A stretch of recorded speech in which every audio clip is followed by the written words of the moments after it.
Alors bonjour à tous, nous devons dans cet exercice universitaire de niveau maths sup, maths spé, mais on peut aussi le rencontrer dans les écoles d'ingénieurs, calcul intégral. Donc intégrale entre 0 et 1 de la fonction continue sur cet intervalle 1 divisé par x carré plus 1 au carré dx. Alors on utilisera ici, ça va être donné dans l'énoncé, le changement de variable, on est obligé de vous le donner, x est égal à tangente t. C'est un changement de variable essentiel pour arriver au résultat final. Donc, x égale tangente t. Je vais déjà m'intéresser ici à la transformation de dx. Alors, si x égale tangente t, dx sur dt, si je dérive ici par rapport à la variable t, la dérivée de tangente t, c'est 1 plus tangente carré t, il faut le savoir. Dérivée de tangente t, 1 plus tangente carré t. Je vais remonter le dt en multiplication. Comme ça, j'aurai dx est égal à 1 plus tangente carré t dt. Ça y est, j'ai déjà transformé mon dx. Bon, ici, pas de souci, le x, je le remplacerai par tangente t. Alors maintenant, au niveau des bornes, on va s'intéresser au niveau des bornes. Alors, si x vaut 0, ça équivaut à tangente t est égal à 0. Tangente t est égal à 0. On pourra prendre, ça équivaut à t est égal à 0. Alors pourquoi? Parce que si vous voulez, regardez, en fait, tangente t, c'est sinus t divisé par cosinus t. Et pour qu'une fraction là soit nulle, ça équivaut à sinus t est égal à 0, le numérateur est nul, et on sait que sinus 0, ça fait 0. Et donc ça équivaut à t est égal à 0. Retenez que x égale à 0 équivaut à t est égal à 0. On en aura besoin pour changer ici les bornes. Maintenant, si x égale 1, ça équivaut à tangente t est égal à 1. Et tangente t est égal à 1, on sait que t est égal à pi sur 4.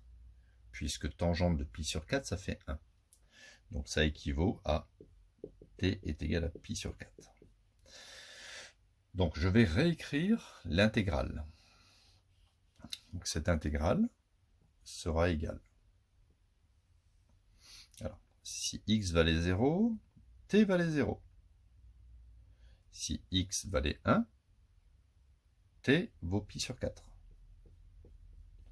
Donc le 1, je le laisse.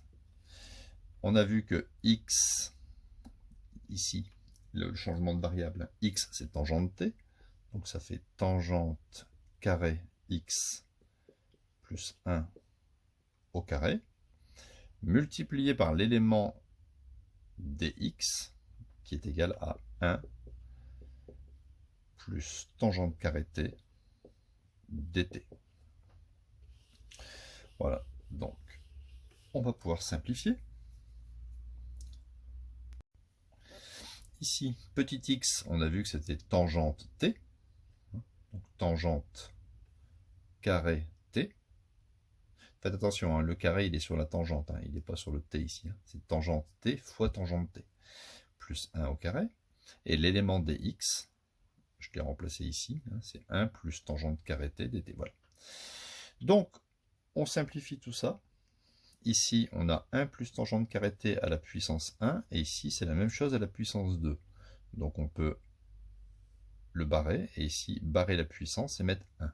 C'est un petit peu comme si vous dites y1 sur y2.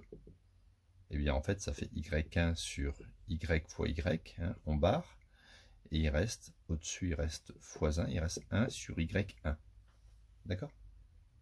Donc là, il reste intégrale entre 0 et pi sur 4 de 1 sur 1 plus tangente carré t à la puissance 1, mais je le recopie pas, dt. Donc, maintenant, il va falloir trouver une primitive de cette fonction afin de calculer l'intégrale. On obtient donc ici, en mettant au même dénominateur, on multiplie en haut et en bas par cos carré, donc 1 sur cos carré plus sin carré sur le dénominateur commun, ce que j'ai fait ici. On n'oublie pas ici le dt et le dt, est égal à intégrale entre 0 et pi sur 4. Alors il faut savoir qu'en mathématiques, quelle que soit la valeur de l'angle t, cos carré plus sin carré, ça fait 1. Donc, on va avoir 1 divisé par 1 sur cos carré, ce qui revient à 1, multiplié par l'inverse. Voilà. Donc, on est amené, ici le 1, on peut les enlever bien sûr, à calculer l'intégrale entre 0 et pi sur 4 de cos carré t dt. Alors, pour calculer cette intégrale, il me faut une primitive de cette fonction. Alors, on va utiliser une relation trigonométrique qui dit que cosinus de t, c'est 2 cosinus carré t moins 1. Donc, je transpose le moins 1. Donc, ça va faire 2 cosinus carré t est égal à cosinus double, cosinus de t, bon, je peux mettre des parenthèses ici, plus 1. Et ensuite, le 2, il est multiplié, je le divise.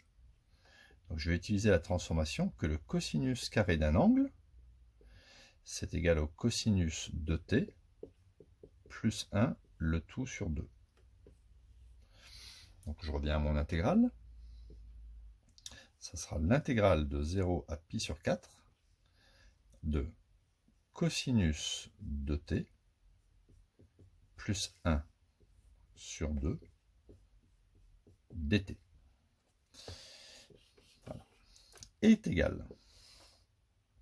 Ici, on a un coefficient divisé par 2, je vais le mettre devant l'intégrale.